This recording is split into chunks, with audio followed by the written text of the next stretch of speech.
DC circuit की इस series में आज फिर से आपका स्वागत है।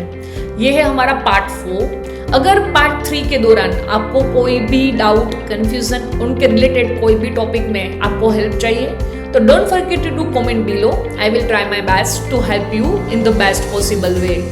आज का जो हमारा डिस्कशन का टॉपिक होगा वो होगा ओहम्स लॉ, उसकी एप्लीकेशंस और उसकी लिमिटेशंस। दूसरा जो हमारा टॉपिक होगा वो होगा जूल्स लॉ और तीसरा जो होगा वो होगा thermal efficiency. Stay tuned till the end for the detailed discussion of the each topic. नमस्ते, welcome to the Nihar academy. मैं हूं Surabhi Dave. Engineering, maths as well as physics की लेटेस्ट अपडेट के लिए don't forget to subscribe and visit our channel. चलिए discussion को आगे बढ़ाते हैं। तो सबसे पहला हमारा फर्स्ट टॉपिक जो है ओहम्स लॉ और one of the most important topic in the electrical engineering. So listen carefully और don't forget to note it down. चलिए सबसे पहला उसका स्टेटमेंट है कि इफ टेम्परेचर रिमेन्स कांस्टेंट। ये स्पेसिफिकली मैंने येलो कलर से इसलिए हाईलाइट किया है कि मेजॉरिटी ऑफ द स्टूडेंट ये मेंशन करना भूल जाते हैं, या तो जब ओहम्स लॉ की एप्लीकेशन की बारी आती है तब ये भूल जाते हैं कि ओहम्स लॉ यहाँ पे ही एप्लीकेबल है जहाँ पे टेम्परेचर मीन्स तापमान अचल मीन्स कांस्टेंट रहता है। तो ओहम्स लॉ की ये first condition you must highlight that कि इफ टेम्परेचर रिमेन्स कांस्टेंट, जो तापमान अचल रहता है, तो कोई भी कंडक्टर मीन्स वायर ले लेते हैं, अगर उसको बैटरी के थ्रू हम सप्लाई देते हैं तो बैटरी के थ्रू हम सप्लाई सपोज V देते हैं और उनमें से करंट I पास होता है, it means ratio of that voltage and current remains constant. कोई भी कंडक्टर के अक्रॉस में हमें वोल्टेज दिया बैटरी के थ्रू और इनमें से जो करंट पास हुआ वो दोनों के बीच का जो रेशियो है वो अचल मीन्स कांस्टेंट रहता है। ये कांस्टेंट है उसको हम बोलते हैं R और रेजिस्टेंस से हम रिप्रेजेंट करते हैं।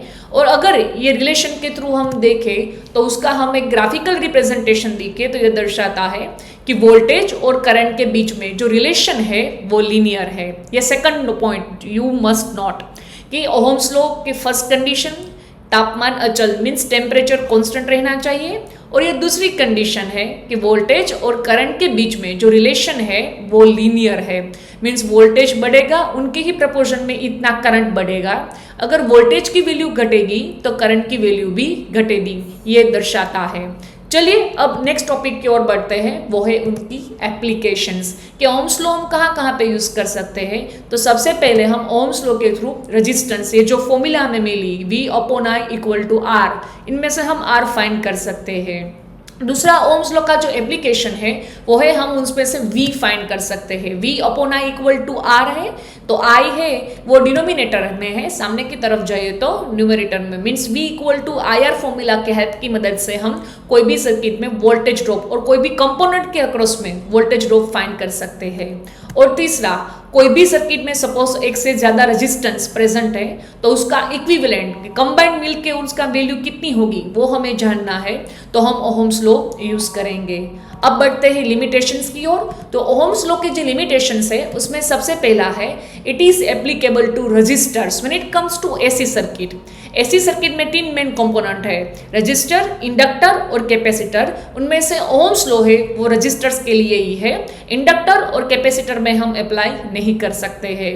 दूसरा जो ओहम्स लॉ का लिमिटेशन है वो ये है कि ओहम्स लॉ हर एक मटेरियल के लिए नहीं है। सपोज सेमीकंडक्टर, तो सेमीकंडक्टर में वोल्टेज और करंट के बीच का जो रिलेशन है वो नॉन लीनियर है, इसलिए ये लॉ वहां पे भी एप्लीकेबल नहीं है। और तीसरा, टर्म्स एंड कंडीशंस जो मैंने आपको हाईलाइट करवाई है वो है टेम्परेचर कांस्टेंट रहता है तो ही हम ओहम्स लॉ का यूज कर सकते हैं। चलिए नेक्स्ट टॉपिक की ओर बढ़ते हैं और वो है जूल्स लॉ। जब भी कोई कंडक्टर में से हम करंट पास करते हैं तो ऑफ कोर्स हीट उत्पन्न होती है, तो ये हीट की वैल्यू कितनी होगी। तो क्या फर्स्ट कंडीशन है कि हीट की वैल्यू रेजिस्टेंस से वैल्यू से डायरेक्ट प्रोपोर्शनलिटी में होगी, मीन्स जितनी वैल्यू उस कंडक्टर के रेजिस्टेंस की होगी उतनी ही हीट उस कंडक्टर में उत्पन्न होगी। दूसरी कंडीशन है कि हीट जो उत्पन्न होगी वो करंट के स्क्वायर के अमाउंट में होगी। सपोज उस कंडक्टर में से 2 एम्पियर का करंट पास होता है तो 2 का स्क्वायर 4 टाइम्स हीट जनरेट होगी। और तीसरा है heat generated is directly proportional to the time, means जो हीट उत्पन्न होती है वो समय के हिसाब से, ज़्यादा टाइम के लिए करंट पास होगा तो हीट भी ज़्यादा उत्पन्न होगी, वो directly proportional to the time है। अब ये तीनों पॉइंटों को हम कंबाइन करें तो हम बोल सकते हैं ultimately H proportional to I square RT, right. अब हमें ये प्रोपोर्शनलिटी की साइन निकाल के अगर इक्वल टू की साइन लिखनी है तो हमें कोई साइंटिस्ट का कांस्टेंट इंट्रोड्यूस करना पड़ेगा। तो हम यहाँ पे इंट्रोड्यूस कर रहे हैं 1/J I स्क्वायर RT। अब ये J की वैल्यू है, जब हम न्यूमेरिकल काउंट करेंगे उसमें हम लेंगे 4.186 जूल पर कैलोरी, और दूसरी जो वैल्यू है वो है 4186 जूल पर किलो कैलोरी। अब डिपेंड्स कि हम कैलोरी में लिखते हैं तो 4.186 और किलो कैलोरी में लिखते हैं तो 4186 लेंगे। चलिए डिस्कशन को भी कंटिन्यू करते हैं कि हमें ये जानना है कि जूल की वैल्यू 4.186 जूल पर कैलोरी है, ये क्या दर्शाता है। ये इंडिकेट करता है कि अगर हमें 1 कैलोरी हीट जनरेट करनी है तो हमें उनके लिए 4.186 जूल जितना काम करना पड़ेगा, इतना वर्क करना पड़ेगा। It means heat produce equal to work done.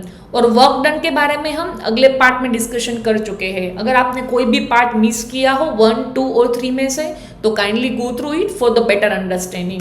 तो वहां पे हमने सीखा था कि work done equal to power into time. तो हमें पावर की फॉर्मूला पता है V इंटू आई, तो यहाँ पे मैंने V into I into T लिखा। अब मैं यहाँ पे ओम्स लॉ का यूज करूंगी, V equal to IR, V की जगह पे मैं लिखूंगी IR और I और T जो फॉर्मूला में है वो as it is, it means I square RT। और दूसरा यहाँ पे मैं वो करूंगी कि V is it is I की जगह पे मैं V/R लिखूंगी, मीन्स I को फॉर्मूला का हेड करूंगी तो formula would be V/R। So answer would be V square I/T। चलिए अब डिस्कशन को और आगे बढ़ाते हैं तो हमारा लास्ट टॉपिक की ओर बढ़ेंगे, तो वो है थर्मल इफिशिएंसी। थर्मल इफिशिएंसी हमें इंडिकेट करती है कि जितनी हीट प्रोड्यूस्ड होती है उनमें से आप कितनी यूज करते हो, वो हमें थर्मल इफिशिएंसी दिखाता है। चलिए एक एग्जांपल रैंडम ले लेते हैं कि सपोज सोलर प्लेट है, तो सोलर प्लेट में जितने भी रेडिएशंस आते हैं उसको 100% हम इलेक्ट्रिसिटी में कन्वर्ट नहीं कर पाते हैं, उनमें थोड़े ज़्यादा परसेंटेज है वो हम यूज़ कर पाते हैं। इसलिए हमें ये भी याद रखना है, राइट, कि ये थर्मल एफिशिएंसी भी यही बताता है कि हीट तो आप जितनी जनरेट करते हो उनमें से कितनी परसेंटेज आप यूज़ कर सकते हो, ये वो थर्मल एफिशिएंसी बताता है। Once again, thank you for the watching and don't forget to share with your friends and subscribe our channel.